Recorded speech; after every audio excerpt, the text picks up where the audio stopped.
Muito bem, vamos lá então. Né? Sim, né? O Peter Higgs, né? Que estava lá presente, né? Durante o anúncio hoje pela manhã, é umas 4 horas da manhã, a hora que eles anunciaram lá em Genebra, ali pertinho da Fernanda. Então, assim, dentro do mundo científico isso está fazendo muito barulho, né? Eles consideram como sendo a maior descoberta nesses últimos 30 anos, né? Então, né, é muito interessante, né? Uma descoberta, uma comprovação teórica, mas na vida prática mesmo a gente não tem ainda nenhum efeito significativo a esse respeito, né? Da mesma forma também que quando eles decodificaram o genoma humano, né, fizemos aquele na biologia, fez um estardalhaço, né, decodificamos o genoma humano. E para nós que somos pessoas comuns, a gente vai falar assim, certo, e daí? Então isso, assim, para o campo da ciência, para o campo da pesquisa, pode ser muito interessante, né? Mas ainda a pergunta é o que vai fazer com isso a partir do momento em que você descobriu, né? Porque a gente não tem ainda tecnologia para poder fazer nenhum tipo de utilização desses elementos que foram descobertos, né? Então tudo ainda a ser explorado, né? Bom dia, Jani. Mas vamos lá, pessoal. Nós vamos então estudar hoje o nosso livro dos médiuns, estudando ainda sobre as manifestações visuais, ensaio teórico sobre as aparições. Nós vamos entrar agora no item 104, dando continuidade àquilo que nós estudamos. No 105, no 103, só para a gente recordar aquilo que nós vimos no nosso encontro anterior, uma leitura rápida, Kardec colocou assim: dissemos que a aparição tem algo de vaporoso. Em alguns casos, poderíamos compará-la à imagem refletida num espelho sem aço, que apesar de nítida, deixa ver através dela os objetos de trás. É geralmente assim que os médiuns videntes a distinguem. Eles a veem ir e vir, entrar num apartamento ou sair, circular por entre a multidão, com ares de quem participa, ao menos os espíritos vulgares, de tudo o que se faz ao seu redor, de se interessarem por tudo que ouve, por tudo e ouvirem o que diz. Muitas vezes se aproximam de uma pessoa para lhe assoprar ideias, influenciá-la quando são espíritos bons, zombar dela quando são maus, mostrando-se tristes ou contentes com o que obtiverem. São, em uma palavra, a contraparte do mundo espiritual, do mundo corporal. É assim esse mundo oculto que nos envolve, no meio do qual vivemos sem o perceber, como vivemos entre as miríades de seres do mundo microscópico. A revelação do mundo dos infinitamente pequenos, de que não suspeitávamos, foi feita pelo microscópio. O Espiritismo, servindo-se dos médiuns videntes, nos revelou o mundo dos espíritos, que é também uma das forças ativas da natureza. Com a ajuda dos médiuns videntes, podemos estudar o mundo invisível, iniciar-nos nos seus hábitos, como um povo para cegos poderia estudar o mundo dos que veem, com o auxílio de algumas pessoas que gozassem da faculdade da visão. E aí Kardec lembra que mais adiante, no capítulo 14, nós temos aqui o tópico referente aos médiuns videntes, que nós vamos estudar futuramente. E então no 104 que a gente vai entrar hoje, dando continuidade, Kardec coloca assim: o espírito que deseja aparecer, ou pode aparecer, reveste algumas vezes uma forma ainda mais nítida, com todas as aparências de um corpo sólido, a ponto de dar a ilusão perfeita e fazer crer que se trata de um ser corpóreo. Em alguns casos, e dentro de certas circunstâncias, a tangibilidade pode tornar-se real, o que quer dizer que podemos tocar, apalpar, sentir a resistência e o calor de um corpo vivo, o que não impede a aparição de esvaecer com a rapidez de um relâmpago. Nesses casos, já não é só pelos olhos que se verifica a presença, mas também pelo tato. Kardec então apresenta para nós duas situações: aquela em que o espírito só pode ser percebido, mesmo que com grande nitidez, por aqueles médiuns que têm a capacidade de ver esses espíritos, né, os médiuns videntes, Como ele coloca também aqui para nós, quando ele fala sobre tangibilidade, né, tangível, aquilo que pode ser tocado, que pode ser medido, né? Então, fala para nós dessa tangibilidade, e nesse caso fala das materializações. Né, nos estudos que nós já fizemos, né, nós espíritas já fizemos, temos ali, por exemplo, espíritos como Peixotinho, que é um dos mais marcantes aqui da nossa época contemporânea, como tivemos também o próprio Dr. Douglas Hume, lá na Inglaterra também, né, que fez ali muitas experiências, muitos experimentos com aparições, inclusive, né, de partes de corpos, como mãos, por exemplo, que manipulavam, tocavam nas pessoas, então elas sentiam realmente. Eusapia Paladino também, que foi uma outra médium bastante conhecida no início do século XX, final do século XIX, que também participou dessas experiências, que chocaram, né, aqueles que presenciaram esses estudos naquela época.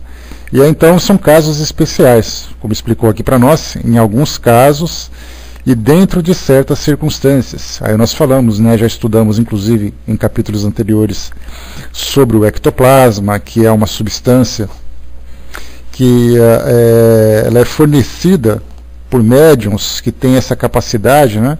Lembrando que é dentro do citoplasma que os cientistas estão encontrando a presença dessa substância, e algumas pessoas têm ali uma habilidade especial de doar esse ectoplasma.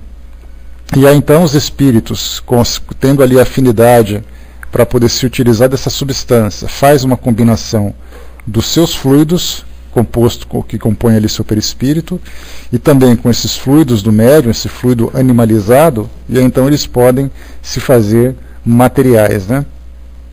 E aí então, nesse caso, né, Hermes, do filme Dama de Ferro, lembra muito mais ali uma alucinação do que propriamente uma aparição, né? Não dá para a gente ter ali uma ideia exatamente do que é, né, do que se trata, né? Porque seria interessante, né, Margaret Thatcher declarando publicamente que ela era vidente e que ela via ali o corpo do espírito, o espírito do marido já desencarnado, né? Então ali era mais um diálogo, digamos assim, uma forma de dar um andamento para a história, para que ela pudesse conversar com ela mesma ou conversar com alguém, né? Então, por enquanto, ali não tem nada de concreto nesse sentido.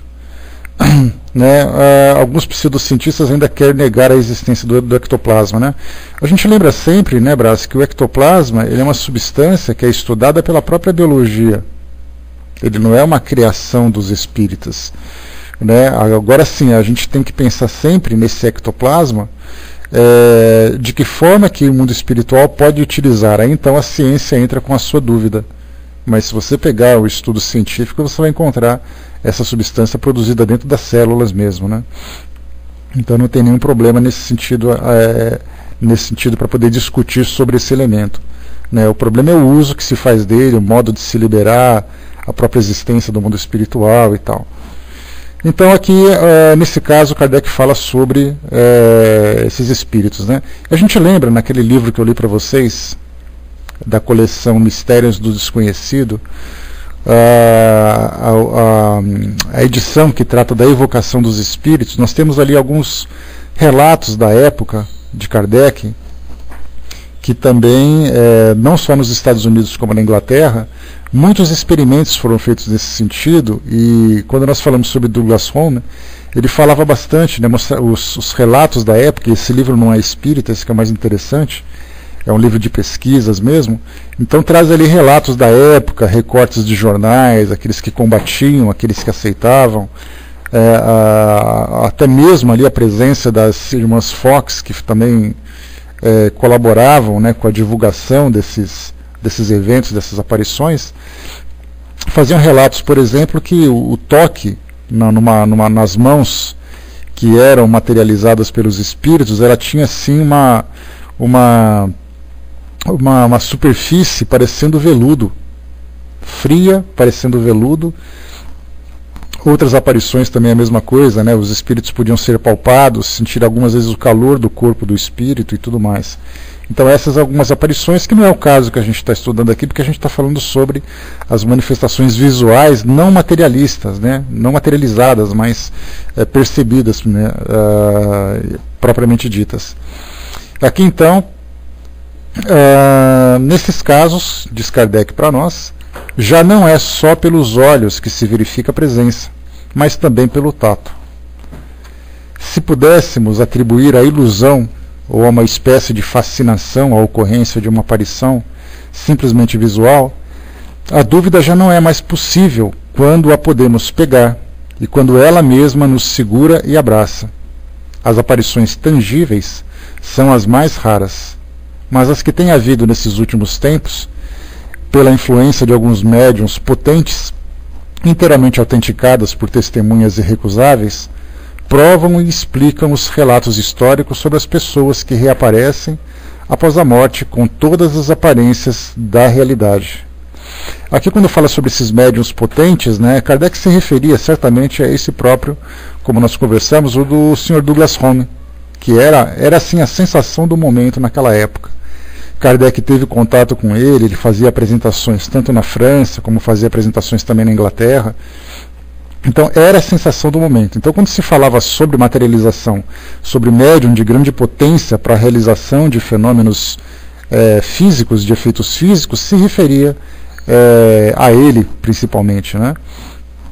E quando se fala também aqui, os relatos históricos de pessoas que reaparecem após a morte com todas as aparências da realidade.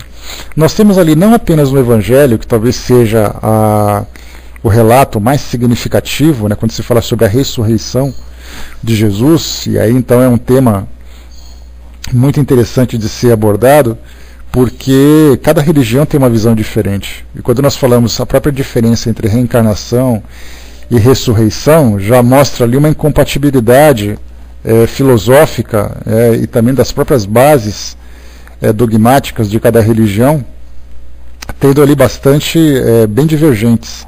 Mas também consideramos as aparições no Monte Tabor, por exemplo, né, que foram relatadas por várias pessoas, né, no caso ali os evangelistas comentavam sobre ela, a ressurreição de Jesus e tantos outros relatos históricos que apareciam pelo mundo afora, né, que mostram essas aparições tangíveis mesmo, e não apenas percebidas através da evidência. O Hermes lembrou aqui na espécie de vapor esbranquiçado que supostamente emana frequentemente pela boca, mas pode sair por qualquer parte do corpo, né, de ente psíquico, né, camada e periférica do citoplasma. Então a gente tem duas denominações, dois conceitos a respeito do ectoplasma, né, tanto aqueles do lado espírita como aqueles do lado da ciência, né. Então a gente tem que estudar os dois aspectos para poder entender. Tem uma palestra muito interessante que foi proferida pela Associação Médica Espírita de Santos, lá aqui na cidade de Santos, no litoral de São Paulo, que fala sobre o ectoplasma. Eu vou ver se eu disponibilizo para vocês, que é um médico falando bastante sobre isso, inclusive falando do ectoplasma como sendo um elemento para o médium de cura, e quando esse elemento ele acaba sendo acumulado no corpo da pessoa, porque ele serve também para processar o alimento. Se por acaso existe ali algum distúrbio alimentar que o indivíduo acaba passando, ele acaba acumulando essa substância, provocando nela a somatização de doenças psíquicas, né? Porque a mente influencia o corpo, e quando há uma quantidade excessiva dessa substância, acaba fazendo com que esses distúrbios mentais ou esses distúrbios emocionais acabam influenciando no corpo do indivíduo, gerando doenças. Então eu vou preparar esse material e disponibilizo para vocês depois, porque ele é bem interessante. Eu tive a oportunidade de assistir nesse fim de semana. Vamos lá então aqui. Tá. Então a gente comentava sobre as aparições, né, que acontecem aí no decorrer da história também. Então a materialização através da utilização dessa substância, através da presença de um médium específico, possibilita então a realização desse evento. De resto, como já acentuamos, por mais extraordinárias que sejam semelhantes fenômenos, perdem todo o caráter de maravilhoso quando se conhece a maneira pela qual se produzem e se compreende que, longe de representarem uma derrogação das leis naturais, apresentam apenas uma nova aplicação dessas leis. E isso é interessante nós observarmos, porque todos os eventos que envolvem o mundo espiritual, todos os fenômenos que são registrados como realizações do mundo espiritual, acaba despertando em nós, de alguma forma, um certo deslumbre, por um lado, um certo temor do outro, mas sempre colocando aquele rótulo do maravilhoso, do espetacular, do sobrenatural.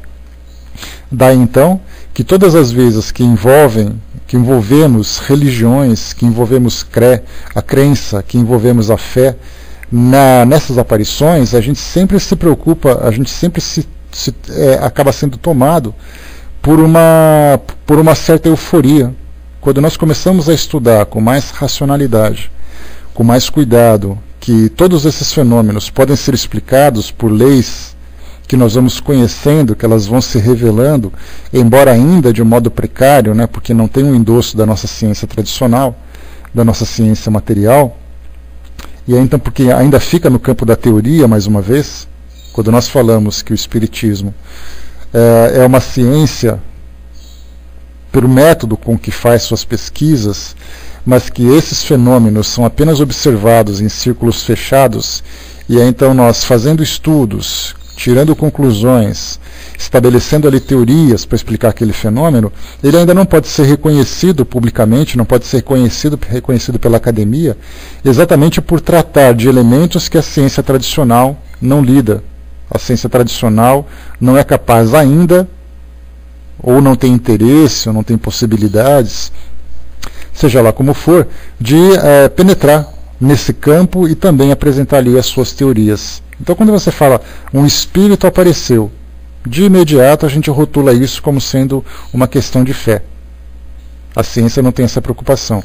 E, como a gente sempre comenta, lamentavelmente, somente lá no início do século XX, final do século XIX, nós tivemos alguns cientistas que se preocupavam com esses estudos, que se dedicavam a trazer ali informações, trazer explicações a esse respeito. Então nós tivemos, por exemplo, Gabriel Delane, nós tivemos o William Crookes, tivemos ali outros que se destacaram no meio científico, na Europa especificamente, que trouxeram para nós algumas dessas respostas ou algumas dessas informações. Mas elas acabaram não se estendendo. E isso é fácil da gente lembrar, porque no início do século, quando eles tinham essa preocupação de trazer essas informações, era um ambiente tranquilo onde eles viviam. E de repente nós percebemos que a Europa foi tomada pela Primeira Guerra Mundial, que provocou uma grande turbulência. A gente lembra que uma guerra ela é capaz de influenciar na vida de uma pessoa em todos os seus aspectos, na vida de uma sociedade em todos os seus aspectos. Isso inclui politicamente, economicamente, educacionalmente, cientificamente e até mesmo na questão da crença. Então a vida das pessoas se paralisa nesses aspectos para que ela possa se reestruturar. E isso a gente lembra que a Segunda Guerra Mundial a Primeira Guerra Mundial acabou em 1918. A gente arredonda para 1920, percebendo que 15 anos depois a Europa estava começando a entrar numa nova fase de turbulência. Daí então, todas essas agitações que aconteceram na Europa praticamente interromperam essas pesquisas. E de lá para cá, a gente lembra que no final, mais ou menos em 1865, quando foi fundado o primeiro centro espírita aqui no Brasil, na cidade de Salvador, vieram para cá trazendo ali os seus livros, apenas essa parte teórica da doutrina. Chegando aqui no Brasil, ela foi misturada com as religiões que já se encontravam aqui, como por exemplo o catolicismo, que era dominante, as religiões de tradições africanas que começavam a se desenvolver. E aí então, dentro dessa miscelânea toda, aqui no Brasil o Espiritismo perdeu essas características de ciência e se tornou muito mais uma religião por essa mistura. Então a gente lembra que isso não foi provocado, isso foi uma mistura natural que aconteceu. Então na Europa, por um lado, nós tivemos ali a interrupção por causa desses eventos, desses problemas todos. Aqui no Brasil nós tivemos essa mistura que perdeu o interesse nesse campo de pesquisa. Daí então que hoje nós encontramos muito poucos daqueles, né, cientistas que se preocupam em fazer esses estudos. Hoje nós temos as associações de classe que se juntaram para estudar determinadas características da doutrina, como por exemplo a Associação Médica Espírita, a Associação dos Psicólogos Espíritas, dos Pedagogos Espíritas, dos Magistrados Espíritas, dos Delegados, dos Militares, né, dos Jornalistas Espíritas, várias classes que vão se formando para poder analisar exatamente aspectos diferentes, mas ainda não vimos, por exemplo, cientistas propriamente ditos preocupados em fazer esses estudos. Daí então que todas as informações que nós temos a respeito das materializações, a respeito do estudo do ectoplasma e tudo mais, ainda se encontram lá naquelas publicações do início do século XX. Que para nós a gente estuda como sendo alguma coisa muito antiga, né? A gente se pergunta, mas se hoje nós temos ali uma ciência tão avançada, se comparada com aquela do início do século XX, né? Que são já 100 anos de distância de um tempo para outro. Se hoje nós temos tantos recursos, por que não há mais pesquisas a esse respeito? Exatamente por aquilo que a gente falou. Agora que o Espiritismo começa a despertar de novo o interesse nesse campo da ciência, mas ainda muito precário, ainda muito limitado, né? As casas espíritas hoje estão ali caracterizadas como verdadeiros grupos religiosos, em vez de ser grupos de pesquisa, grupos de estudos, né? Isso acaba depois impedindo impedindo a propagação ou a evolução dessas pesquisas e a propagação também desses resultados.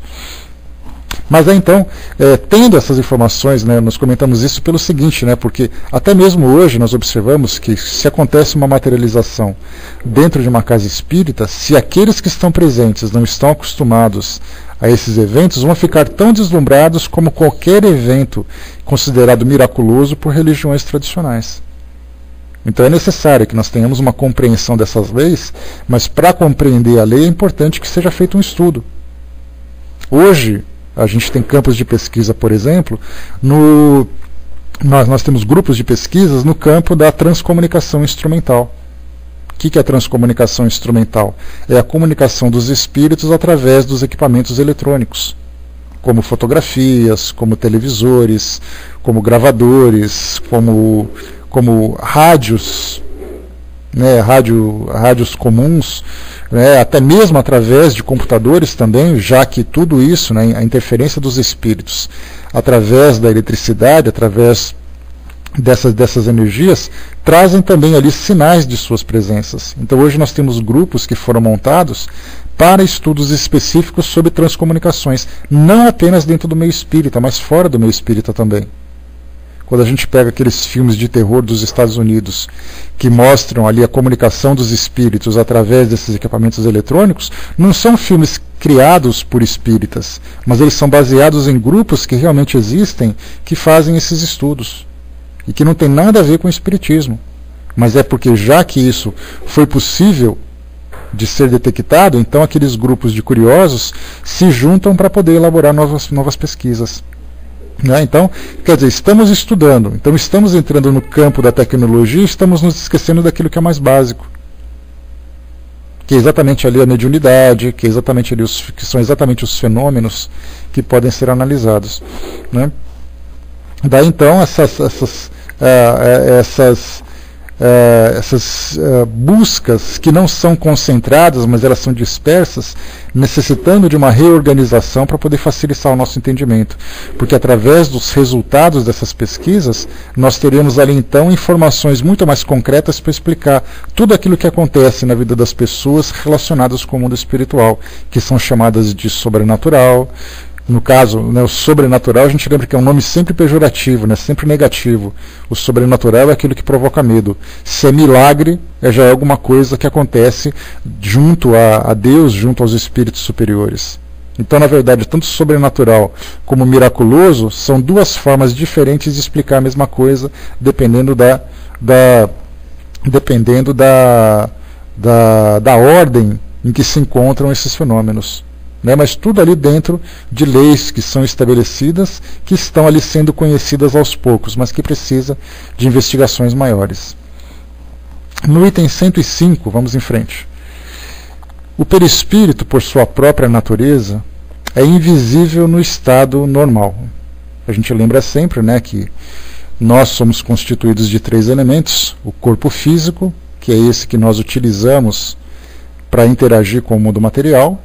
Nós temos o espírito, que é o elemento que constitui o próprio ser. Nós somos espíritos, daí que a gente sempre comenta que é errado você afirmar assim que eu vi o espírito de fulano de tal, ou então o meu espírito está passando por esse processo, por essa situação, por essa dificuldade. É errado exatamente porque quando eu falo assim, o meu espírito, se eu tenho um espírito, a pergunta é: quem sou eu? Então a gente fica com aquela interrogação, com aquela reticência, aguardando uma resposta, exatamente porque não tem, porque nós temos o hábito de dizer assim, né, que o nosso espírito possa se fortalecer. Então, na verdade, assim, que eu possa me fortalecer, mas que eu não utilize o perispírito, o espírito, como sendo um segundo elemento. Eu não estou falando de uma segunda pessoa, estou falando de mim mesmo. Daí então eu posso falar assim, né, tomara que o André faça tal coisa, mas é mais fácil eu falar assim, tomara que eu faça tal coisa. Então a gente precisa mudar um pouquinho essa nossa linguagem, porque embora no fundo a gente compreenda que todos nós somos espíritos, quando a gente utiliza essa linguagem que é equivocada, nós acabamos depois assimilando essa informação incompleta na nossa mente, dificultando o entendimento de uma série de situações. Por isso, então, sempre pensa assim, nós somos o espírito. E o terceiro elemento que nós colocamos é aquele elemento que conecta o espírito à matéria, que é o elemento semimaterial, que é o perispírito formado por fluidos cuja constituição nós desconhecemos. Ninguém pode dizer, eu sei do que é formado o perispírito. Não, ele não sabe. Ele pode dar uma resposta copiando aquilo que já foi dito, mas ele nunca viu, nunca pegou, nunca colocou num microscópio para poder entender qual é a sua natureza. Então nós sabemos que existe. A sua natureza é desconhecida. Kardec já lembrou isso na sua época. Ele mesmo disse, nós desconhecemos, sabemos que é um tipo de fluido, mas desconhecemos a sua constituição. Mas entendemos para que ele serve, entendemos o que ele é capaz de fazer, ainda que de uma forma limitada do nosso ponto de vista material. Porque ver o perispírito do nosso ponto de vista é uma coisa. No mundo espiritual, para os desencarnados, ver o perispírito é uma coisa completamente diferente. Porque ali eles vão ver o perispírito íntegro, no seu estado natural, realizando tudo aquilo que é possível de realizar, que nós não conseguimos ver. Pois exatamente, né? A gente sabe que está lá, mas infelizmente não temos condições de compreender ainda. O Helder perguntou aqui, colocou, né, poderia dizer que o perispírito tem fluido dele, né? O perispírito, a constituição dele é a seguinte, Helder, os espíritos nos explicam que o perispírito, esse corpo fluídico que tem à nossa volta, eles não sabem como ele é formado. Se nós, como espíritos, atraímos o fluido à nossa volta, como se fosse assim um ímã passando numa limalha de metal, né, que você vai passando, ele vai grudando, vai imantando aquele ímã. Nós não sabemos se por acaso ele atrai esse fluido, se o fluido ele fica impregnado ou se ele forma alguma coisa. Nós não temos informações a esse respeito. Mas o fluido que os espíritos explicam é assim, em cada mundo, em cada ambiente diferente, nós utilizamos os fluidos que constituem o próprio mundo que nós temos aqui agora. O nosso planeta, por exemplo, ele é formado por fluidos específicos para essa densidade, para essas características. Por isso, nós temos ali que o perispírito ele tem uma identidade direta com aquilo que é formado o nosso mundo. Agora, se você vai para um mundo diferente, você absorve então os elementos daquele mundo. E até mesmo falar disso acaba sendo complicado, porque daí você vai ter que dizer assim, então me prova que outros mundos são habitados. A gente se mantém ainda dentro do campo das revelações. Os espíritos disseram que tem, a gente confia naquilo que foi passado e a gente aceita, exatamente na teoria. Porque na prática nós não temos como comprovar.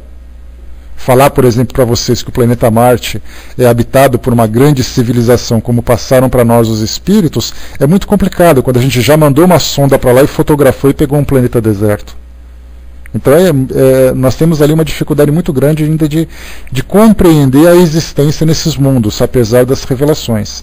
Mas, aceitando essa possibilidade, cada mundo então é constituído por uma densidade, por uma gravidade, por um nível evolutivo e tudo mais. Daí então que os espíritos absorvem essas substâncias, esses elementos e formam esse corpo perispiritual. É o que a gente tem a esse respeito, né? A Liliane colocou, né, muito bem colocado, né? Eu não havia pensado nisso, né, mas agora eu vou mudar. Sempre aprendendo nessa linha, está certo, Liliane.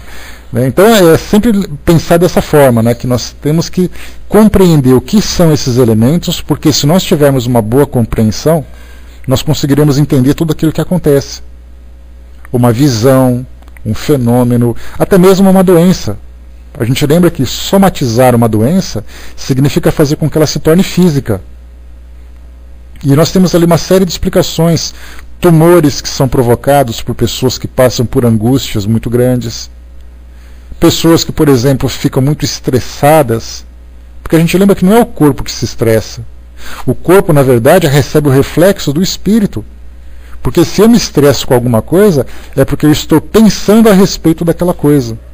É uma situação que eu estou vivendo na minha família, no meu trabalho, com a minha saúde, e aquilo vai me desgastando, vai influenciando no meu estado emocional, esse estado emocional vai interferindo no meu perispírito, o perispírito reflete para o corpo e puf, tenho ali um derrame cerebral, tenho ali um infarto do miocárdio, tenho ali uma gastrite, tem um problema gastrointestinal. Então tudo isso, na verdade, que acontece no nosso corpo é um reflexo do nosso estado emocional, porque essas doenças que nós mencionamos agora, sendo de origem emocional, sofrem influência direta da nossa mente. Eu não posso falar, por exemplo, que você sofreu um acidente e quebrou um braço. Tá, isso é matéria com matéria. Mas quando eu vou criando uma circunstância que vai desarmonizando o meu perispírito, que vai interferindo no meu organismo, afetando o meu sistema nervoso, afetando a minha estrutura celular, afetando a minha estrutura hormonal. Isso tudo interfere no meu corpo físico. E o perispírito tem uma relação direta com isso. Daí então hoje que a nossa ciência material, a nossa medicina, por exemplo, materialista, observa o corpo. E eles sabem que a mente interfere no corpo. Mas de que forma que a mente interfere no corpo? Aí então já não sabe explicar. Por isso, então, quando a gente conhece esses elementos, a gente começa a ter ali uma série de explicações. Já entende, por exemplo, como é que o passe ou o magnetismo pode interferir no seu corpo físico, pode contribuir para a cura do seu corpo físico. Porque muita gente vai tomar um passe e fala assim, eu não estou bem hoje, eu vou tomar um passe. Com uma tranquilidade, como se fosse no supermercado. E não faz ideia que os fluidos que são emitidos por aquele médium, que combinado com os espíritos que estão ali trabalhando, afetam o perispírito do indivíduo, provocando algumas transformações que geram nele depois aquela saúde física que ele espera. Mas ele não faz ideia, ele simplesmente quer tomar o passe. É a mesma coisa, você vai na farmácia, compra um remédio, toma esse remédio e fala assim, vou tomar esse remédio porque eu vou ficar bom. Você não faz ideia dos fármacos que estão ali envolvidos, dos princípios ativos, do tempo de duração, o efeito que aquilo tem no organismo, não faz ideia, você simplesmente quer fazer com que as coisas sejam assim. A mesma coisa acontece, por exemplo, com a comida. Você se senta à mesa, começa a se alimentar, você não faz ideia que aquelas substâncias sendo processadas no seu organismo, sendo digeridas, transformadas em energia, em proteína, numa série de outros elementos, faz com que você se mantenha vivo. A gente simplesmente come por comer. Come porque tem fome, come porque tem vontade. Mas não faz ideia da composição daqueles elementos para o seu organismo. Então, na verdade, a gente vive assim num mundo, digamos assim, na superfície de tudo, sem fazer ideia do que acontece ali dentro. Tamanha a sua complexidade. Deixa eu ver o que vocês escreveram aqui.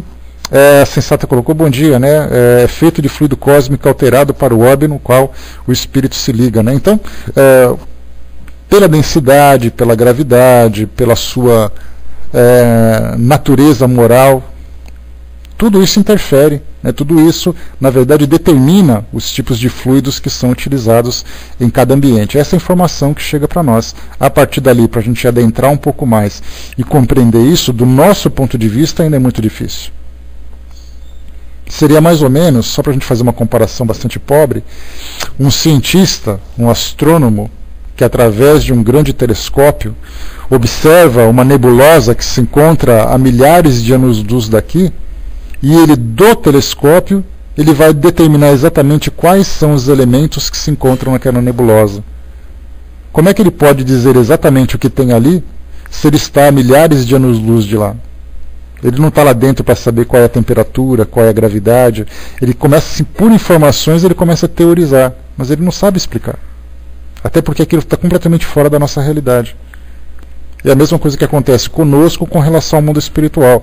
Nós temos ali aquele grande telescópio, utilizando teorias, ideias, informações para elaborar uma informação. Sendo que, na verdade, a gente não está lá para poder ver exatamente o que acontece. A Liliane colocou também, né, se for habitado e nós ainda não temos tecnologia para ver esses habitantes, né, ou Deus não quer que vejamos, né, tudo no seu tempo, né, não adianta a gente querer ir além do que é necessário, do que é possível para nós, né, a gente não tem ainda a capacidade de assimilar essas informações, né. Bom dia, pessoal que chegou, bom dia, Ju, João. Sensato colocou, né, todos os nossos corpos aqui na Terra, por mais diferentes que sejam, são feitos dos mesmos elementos, né? Os perispíritos dos espíritos ligados à Terra são distintos segundo a evolução de cada espírito, mas se as leis são as mesmas, deveriam ser dos mesmos elementos, né? Mesmo que não sabemos quais, né? Pois é, a gente fica ainda no campo da teoria, sabemos que são esses elementos. Olha só que interessante, fazendo assim o papel do advogado do diabo. O nosso perispírito é formado pelos elementos do nosso planeta. Tá, que elementos são esses? Eu sei que são fluidos. Tá, que fluidos são esses? Do que eles são feitos? Quais são as suas características? A gente começa a apresentar um monte de perguntas que nós não temos respostas, simplesmente porque nós não conhecemos. Então é tudo no campo da teoria. São informações apenas que explicam as coisas, mas que no fundo a gente não consegue ainda compreender por não termos acesso a essas informações. E a gente, aceitando isso, fica muito mais simples. O dizer assim, o simples fato da gente dizer não sei, resolve um monte de problema. Porque do contrário a gente fica falando um monte de coisa acreditando que sabe, e na verdade a gente não sabe. Fica assim, um teorizando para cá, o outro para lá. Ficamos assim como pseudo-sábios, acreditando que sabemos de coisas que nós não conhecemos. Então temos que dizer assim, olha, eu sei que me passaram a informação que nós temos um perispírito. Que esse perispírito serve para isso. Só isso que eu sei. Do que ele é feito? Não sei. Como ele foi feito? Também não faço ideia. Qual é a aparência que ele tem? Também não sei. O não sei, pronto, facilita a nossa vida. Essa humildade de reconhecer as coisas que a gente não sabe é fundamental para o nosso aprendizado. Como acontece com as religiões que dizem assim, eu sei tudo do mundo espiritual, está escrito ali. Ontem eu assisti a um documentário interessante, passou no Discovery Civilization, né, do canal Discovery Channel, que fala sobre civilizações. E falava sobre a Gênese, o primeiro livro bíblico. Só que ele falava de algumas situações interessantes sobre os vários aspectos em que a Bíblia pode ser estudada. Como, por exemplo, o aspecto moral da Gênese. Qual seria o aspecto moral? Trouxe um detalhe interessante que eu nunca tinha pensado. Quando a gente fala assim, por exemplo, a Gênese diz que Deus criou Adão e criou Eva. Muito bem, essa é a teoria bíblica, né? Criou Adão e criou Eva. De repente, Adão, os dois tiveram 2 filhos, Caim e Abel. Caim ficou com a inveja de Abel e matou Abel. Aí Deus então expulsou ele do paraíso. De que forma que Deus aplica a sua justiça dentro dessa situação de assassinato? E colocou uma marca na testa dele para que ninguém o machucasse, para que ninguém o ferisse. E a gente pensa assim, mas espera aí. Nem entra nesse campo, Éder. Nem entra nesse campo porque era o campo moral da situação. Esse foi o detalhe interessante. Foi a questão moral. Tá? Então assim, se por acaso Caim matou Abel, de que forma que essa justiça poderia ser explicada? Um assassinato? Deus observando aquilo? De que forma que aquela pequena sociedade lidaria com o assassinato? E de repente, evoluindo um pouco mais na história da Gênese, você entra naquela situação de Noé, na sua arca. Quando Deus disse para Noé, você vai ter que construir uma arca, você vai pegar toda a sua família, um casal de cada animal e coisa e tal, e você vai depois, eu vou botar 40 dias de chuva aí no planeta, e vai matar todo mundo. Aí os pesquisadores da Bíblia, desse campo moral, perguntou assim, mas será que Noé nunca perguntou assim, mas Deus, por que você vai matar pessoas inocentes? Por que uma criança que não tem nada a ver com isso vai morrer nessa enchente sendo que ela não fez nada? E os outros animais, por que eles vão ser exterminados do planeta? Então são aspectos que a gente tem desses textos religiosos que são questões científicas que precisam ser questionadas, questões morais, questões filosóficas, da mesma forma que nós estudamos a doutrina. Só que quando você estuda ao pé da letra aquilo que está escrito, você não consegue obter respostas. E daí então a necessidade da gente sempre argumentar e reconhecer que a gente não sabe. Porque muitas pessoas pegam esses livros religiosos e dizem assim, ó, eu sei tudo o que acontece porque está escrito. Tá, mas sob que aspecto você estudou aquelas informações? Você estudou ao pé da letra? Ou você estudou dentro da visão científica? Porque cientificamente o Gênesis também já cai por terra, porque diz que o mundo foi criado em 6 dias. Vai com Deus, André, bom dia, vai com Deus, querida. Porque foi criado em 6 dias, e a nossa geologia mostra que o mundo foi criado em milhões de anos, em bilhões de anos para ser mais preciso. Se você analisar no campo filosófico, como é que nós podemos entender e interpretar esses 6 dias? Se você pensar no campo moral, a gente pergunta por que Deus foi criar aquilo? Se você pensar no campo religioso, significa de onde vieram, quem é Deus, quando ele foi criado, se ele foi criado. São perguntas absolutamente naturais que a nossa curiosidade, a nossa razão começa então a puxar. Vai com Deus, você fala, até mais. Né? A Liliane colocou aqui, um dia você poderia estudar a Bíblia na íntegra com a gente. Né? Olha, a gente mal sabe a codificação ainda, Liliane, é tão difícil a gente poder estudar, né? Mas quem sabe a gente vai pegando por partes, né? Mas mesmo assim, para poder estudar a Bíblia, precisa de muito conhecimento, porque a gente vai dar a nossa opinião também, né? Porque você vai pegar um tema e você vai interpretar de acordo com os seus dogmas, de acordo com a sua cultura. Porque opinião por opinião, você pode pegar, por exemplo, no caso da Gênese, ela é aceita por cristãos, por judeus e por muçulmanos. Se você pegar cada estudioso, e eu falo estudioso mesmo, nos Estados Unidos, por exemplo, nós temos ali doutores. Em Israel, nós temos doutores que estudam a Bíblia. Fizeram doutorado em temas bíblicos. Então, quer dizer, a gente chegar e dar a nossa opinião, a nossa visão, seria assim, um estudo tão superficial que nem valeria a pena. Traria muito mais confusão do que respostas. Né? Então, por isso que a gente vê que a Bíblia é um livro muito complexo de ser estudado. Porque ele deve ser interpretado, e essa interpretação ela acaba sendo tendenciosa dependendo da escola que você estudou. Essa foi a questão. Né? Caim matou Abel nesse caso, né? E depois o Caim foi embora. E para onde foi Abel? O que aconteceu com ele? Ele foi para o paraíso? O paraíso não existe, porque ele já estava no paraíso, um pouquinho antes, né? Então são perguntas e mais perguntas que vão sendo feitas. Mas vamos lá. Continuando aqui o nosso estudo, então. Vamos para aquilo que já está complicado para a gente isso aqui, né? Então a gente falava assim, né, que... Vamos lá, pessoal. O perispírito, por sua própria natureza, é invisível no estado normal. Isso é comum a uma infinidade de fluidos que sabemos existirem e que jamais vimos. Mas ele pode também, à semelhança de certos fluidos, por modificações que o tornem visível, seja por uma espécie de condensação ou por uma mudança em suas disposições moleculares, e é então que nos aparece de maneira vaporosa. A condensação pode chegar ao ponto de dar ao perispírito as propriedades de um corpo sólido e tangível, mas que pode instantaneamente voltar a seu estado etéreo e visível. Olha só essas características, né? Porque o perispírito, um espírito pode aparecer na sua frente e desaparecer de um segundo para o outro, simplesmente pela vontade dele, porque ele, pela sua vontade, promove essas transformações nesses elementos que constituem nosso perispírito. Kardec coloca aqui uma observação: é necessário não tomar ao pé da letra a palavra condensação, pois só empregamos por falta de outra e como simples recurso de comparação.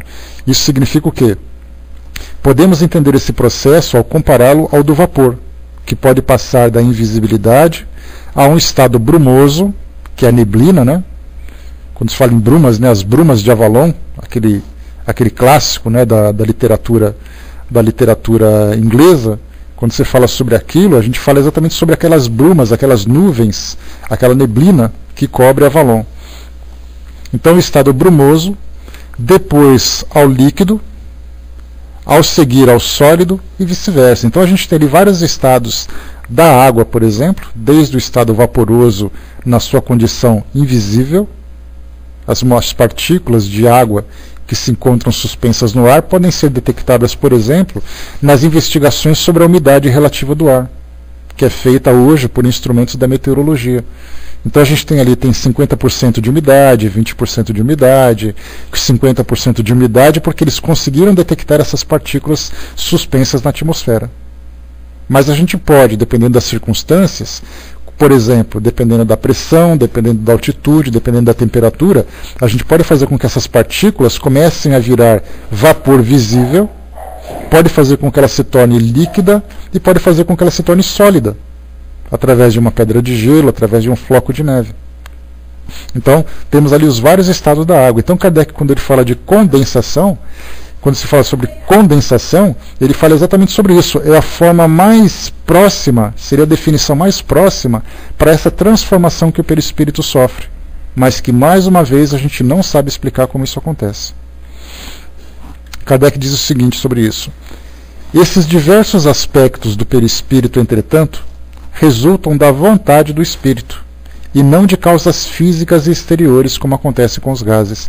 Então não é questão de temperatura, de pressão, de altitude, que vai fazer com que o perispírito se torne visível. Se fosse assim, seria muito fácil. Se por acaso a gente baixasse a temperatura do ambiente, o espírito se tornasse visível, a gente encheria uma geladeira de espírito ali para ser visível. Onde nevasse, por exemplo, apareceria espírito o tempo todo.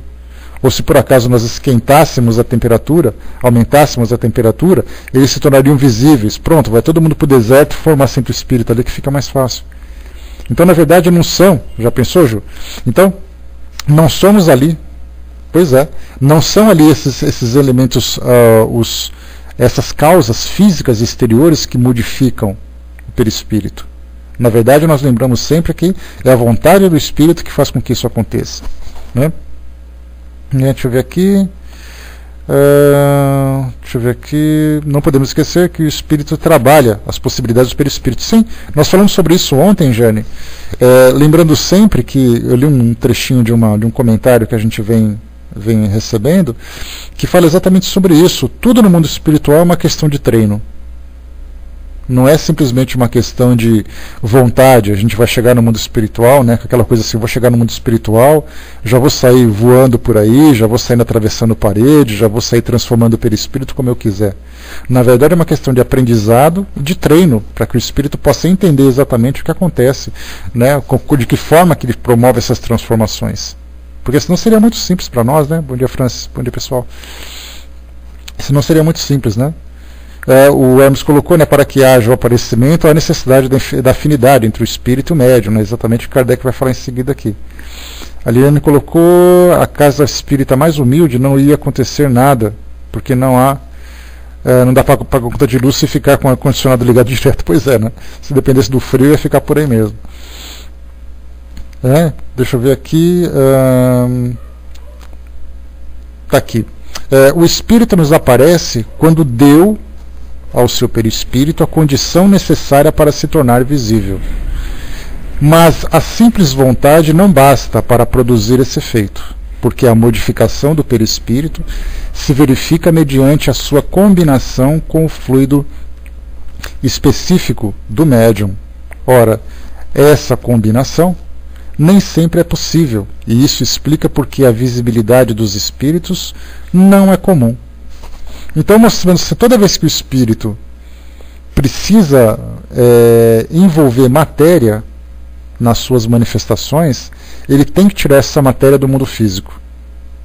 E essa matéria normalmente vem exatamente desse elemento que é doado por esses médiuns. E além disso também a gente lembra sempre, para quem estuda ou para quem já estudou as manifestações físicas ou os efeitos físicos provocados pelos espíritos, ligados, por exemplo, às religiões de tradições africanas, como a Umbanda, o Candomblé, quando se fala sobre curas espirituais com elementos da natureza, nós entramos num campo aí que nós desconhecemos muito.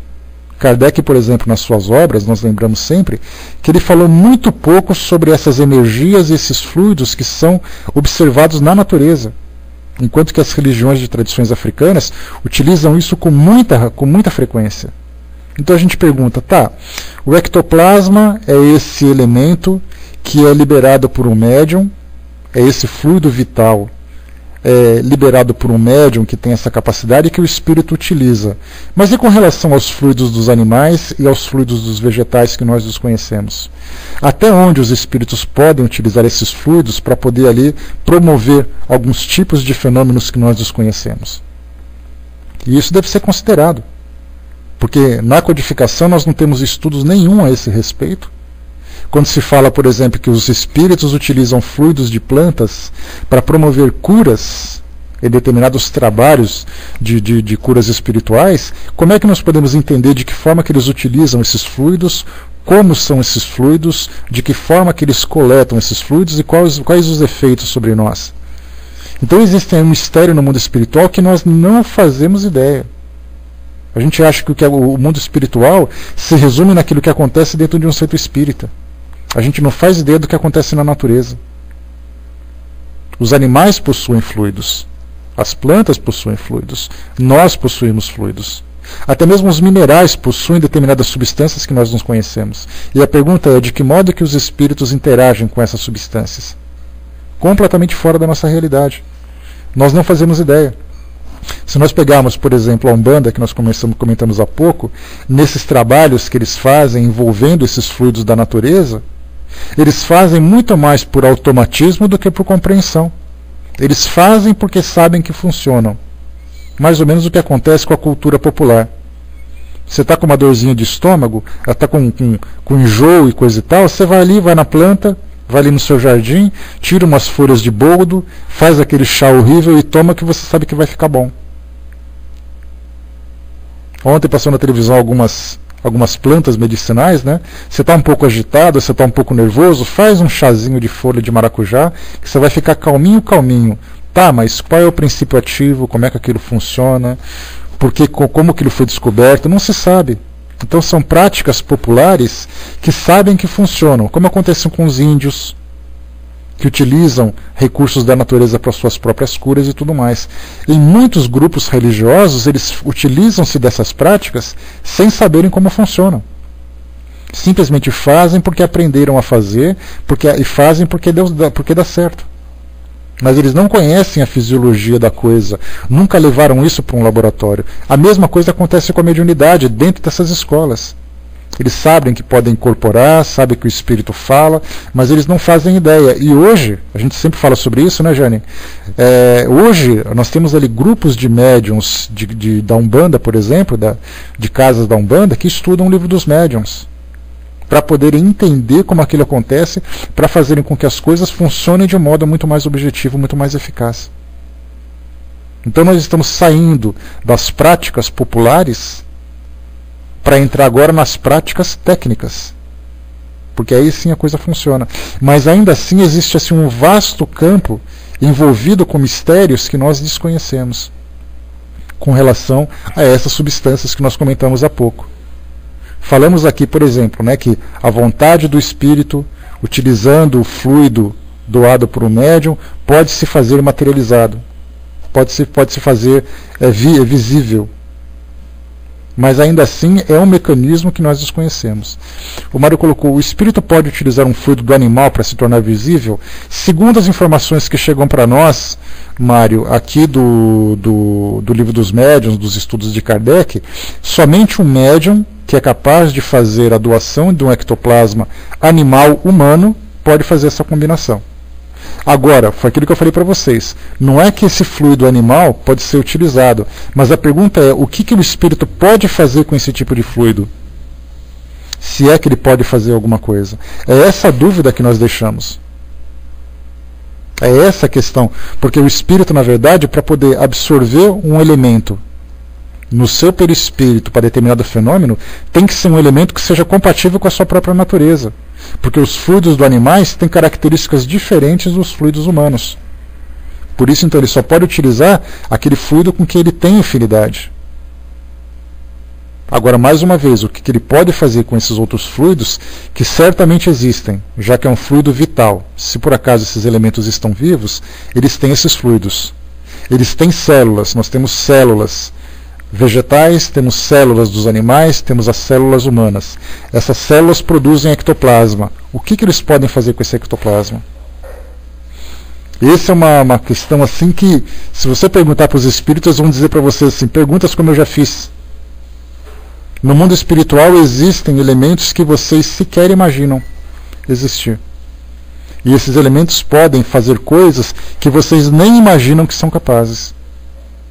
Só que a gente fica nessa interrogação, porque teria que fazer, se Kardec tivesse tempo naquela época, tivesse preocupação em estudar esses detalhes, porque ele deixou isso para as gerações seguintes. O papel dele naquela época era estruturar uma filosofia que mostrasse para nós uma realidade diferente. Beleza. A interação com esses dois mundos, ótimo também. O entendimento sobre a nossa realidade, tudo bem. Agora, os pormenores dessa relação, de tudo aquilo que diz respeito à nossa existência e os elementos que estão à nossa volta, ele não teve tempo para explorar. Por mais que ele quisesse, por mais que ele tentasse, o tempo dele não era viável. Ele não tinha tempo hábil para fazer isso. Ele teria que estudar 24 horas por dia Espiritismo durante esse período que ele estudou, e ainda assim ele não chegaria a 1% da realidade do mundo espiritual. Vai com Deus, Ju. Beijo na baixinha. Ele não conseguiria chegar nem perto. Eu falo sempre para vocês, Kardec começou a estudar a doutrina espírita em 55, ele demorou uns 2 anos para poder elaborar o Livro dos Espíritos. Nesses 2 anos que antecederam, e mais os 12 anos que ele estudou a doutrina espírita, desde 57 até 65, até 60 e... não for, deixa eu ver, foram de 57 a 69, são 12 anos, mais 2 são 14 anos. Ele teve apenas 14 anos para poder estudar o mundo espiritual. A gente se pergunta, você acha que em 12 anos você consegue descobrir o que existe no mundo espiritual? É certamente que não. Por isso ele fala sempre, a base está pronta. Agora o edifício que tem que construir são as gerações seguintes. E somos exatamente nós que estamos estudando. Então, muita coisa para a gente poder explorar ainda. Continua.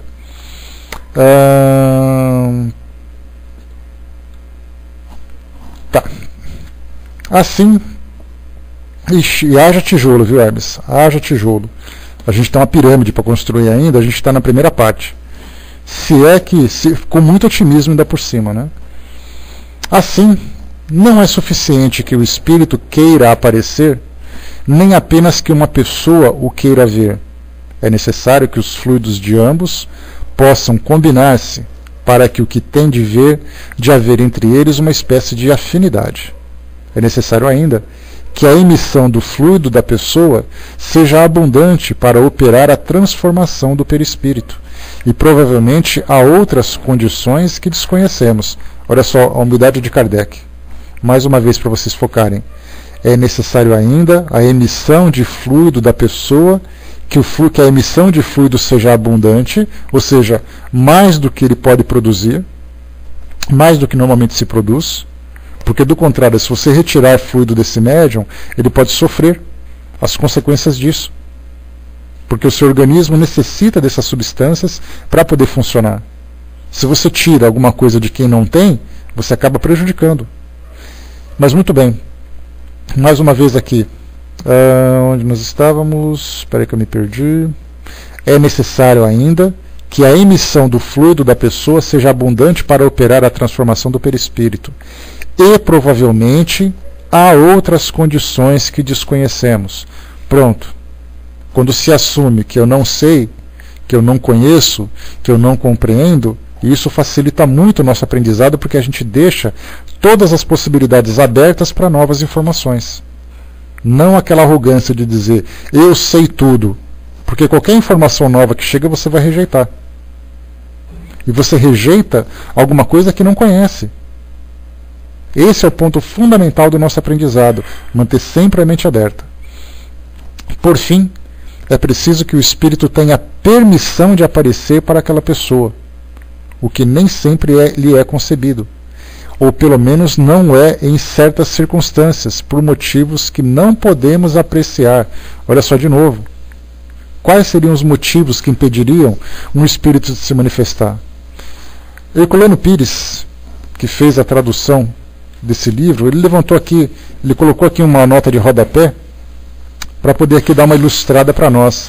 Ele diz o seguinte: entre esses motivos que impedem um espírito de se manifestar ou uma pessoa de ver um espírito, figuram as condições da prova por que passam a pessoa ou o espírito, os inconvenientes emocionais para a pessoa, as complicações familiares que poderia resultar e assim por diante. Então ele traz para nós aqui algumas possibilidades, algumas teorias dessa situação, para mostrar que, apesar da vontade que as pessoas têm, as coisas nem sempre podem ser liberadas pelo fato, principalmente, da gente não ter condições de aceitar isso. Imagina se os espíritos pudessem aparecer a hora que eles quisessem. A nossa vida ia ser um tormento. A gente não ia ter condições de viver em paz, porque onde você andasse, apareceria um espírito te dando um susto, te influenciando, te atormentando. Você não teria liberdade para agir, você não teria liberdade para pensar. Se você tem medo de espírito, a sua vida ia ser um verdadeiro inferno. Se você quisesse, agora se fosse por outro lado, se você tivesse possibilidade de ver o espírito a hora que você quisesse, você simplesmente não viveria a sua realidade aqui no mundo material, porque você só queria ter contato com pessoas do mundo espiritual. Por isso então as coisas não acontecem pela nossa vontade, mas acontecem dentro das possibilidades. Para a gente poder finalizar aqui, o último item. As aparições no estado de vigília, a gente lembra que estado de vigília são estados, né, de vigilância em que o indivíduo está acordado. Não são raras nem constituem novidade. Verificam-se em todos os tempos. A história oferece-nos grande número de casos, mas sem remontar ao passado, encontramos-las com frequência nos nossos dias. Muitas pessoas as tiveram e as tomaram no primeiro instante, pelo que se convencionou chamar de alucinações. São frequentes, sobretudo nos casos de morte de pessoas distantes, que vêm visitar parentes e amigos. Muitas vezes não tem um objetivo claro, mas podemos dizer que, em geral, os espíritos que assim aparecem são atraídos por simpatia. Que examine cada um as suas lembranças e verá que são poucos os que não conhecem fatos dessa espécie, cuja autenticidade não se poderia pôr em dúvida. Aí Kardec coloca aqui então, deixa para nós a possibilidade de nós analisarmos quantos relatos que tem a esse respeito. Quem nunca ouviu falar de uma história de fantasma, de alguém que já viu, que já sentiu, que já contou? A gente sempre ouviu sobre isso. Exatamente porque esses relatos, se nós analisarmos mesmo quem contou essa história, a gente vai perceber um fundo de verdade. A minha irmã, um tempo atrás, disse que estava trabalhando no consultório dela e de repente viu um vulto passando na porta do corredor, na porta do consultório. Quando ela foi olhar lá fora, não tinha ninguém. Aí eu vou pensar assim, ou a minha irmã está louca, ou a minha irmã tem ali uma mediunidade que começa a despertar e viu esse vulto passando. Por isso então a gente tem ali vários e vários relatos, fora aqueles que nós já presenciamos. Embora não pudesse ver, já tive oportunidade de conversar, já tive oportunidade de presenciar algum tipo de fenômeno aqui ou ali. Então sempre, né, existem histórias que estão ali presentes, sempre nos circulando, sempre nos envolvendo. Por isso então essas aparições estão ali repletas no mundo hoje. Várias e várias pessoas. Uma das aparições que se tornaram clássicas, por exemplo, foi no livro Macbeth, de Shakespeare, quando ele conta ali a história da aparição do pai que desencarnou. E fora aí, né, os tantos e tantos relatos que nós temos aí afora.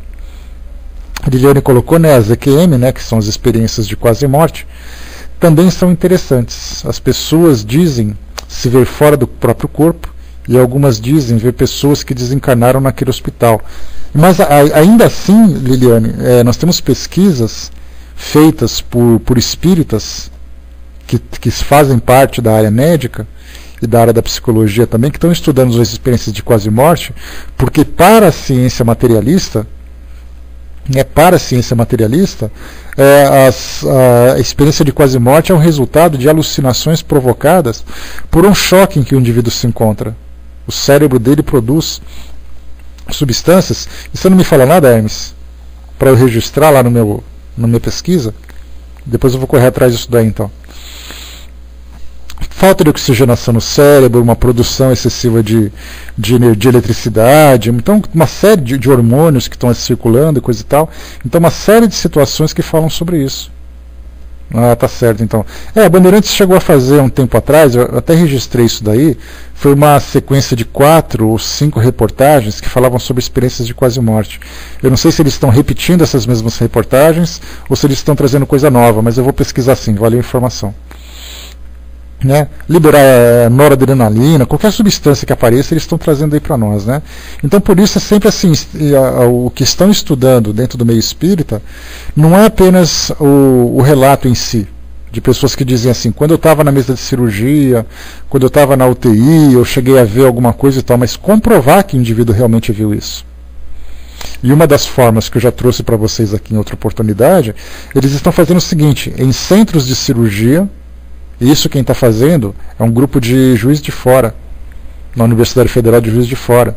E um dos responsáveis por essa pesquisa foi o Dr. Alexander Moreira Almeida, que já esteve aqui na nossa sala conversando com a gente. Ele é psiquiatra e tem ali doutorado no estudo da mediunidade.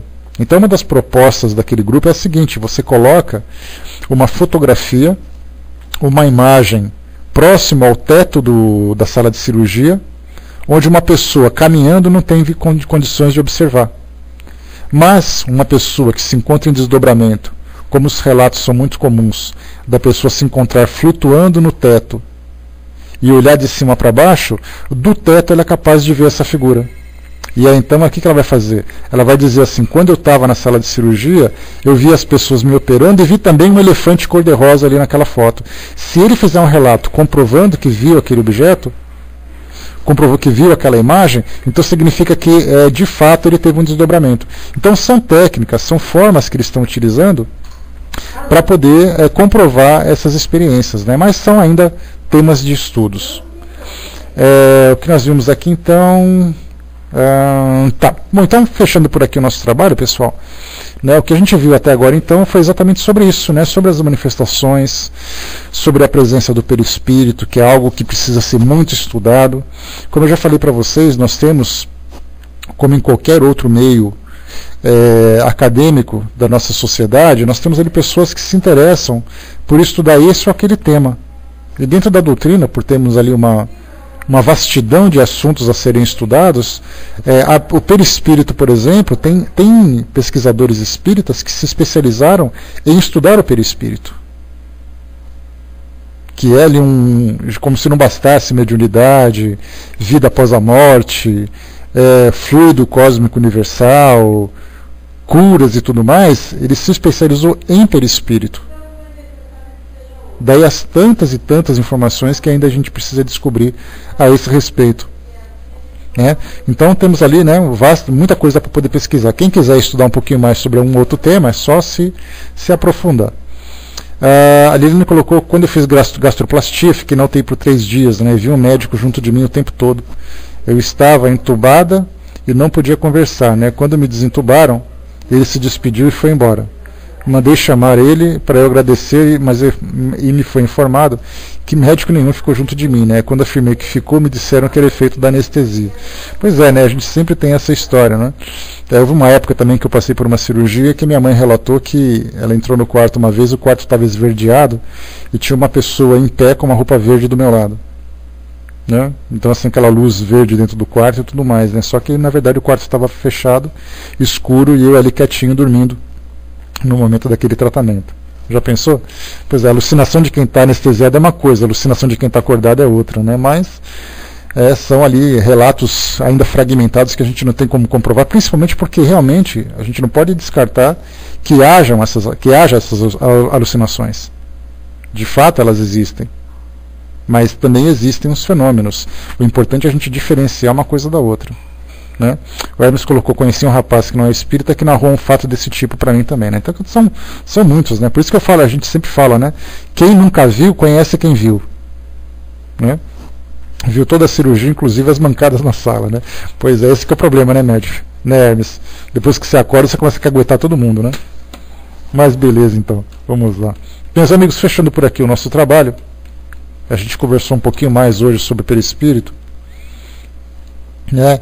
E a nossa amiga Shanri também aqui me mandou um PVT, né, pedindo aí que a gente, né, unisse o nosso pensamento, que o irmão dela passa por uma fase em que está desencarnando, né? Então por isso ela pediu para que a gente mentalizasse a nossa amiga, né, e também que fosse depois repassada para esse irmão que se encontra nesse processo de passagem para o mundo espiritual, né? Então, fechando por aqui, meus amigos, um voluntário para fazer encerramento para nós.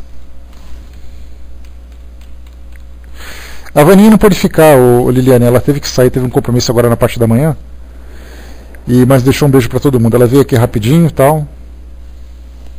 Isso. Não, para a Vaninha não, para a Shanri, né? Mas a Vaninha, ela teve um compromisso agora de manhã e deixou um beijo para todo mundo, né? Meus amigos, algum voluntário para fazer encerramento para nós? Você faz, Lu? Legal, então. Tá, então se puder subir agora eu já libero para você. Tá, joia, então, corre lá.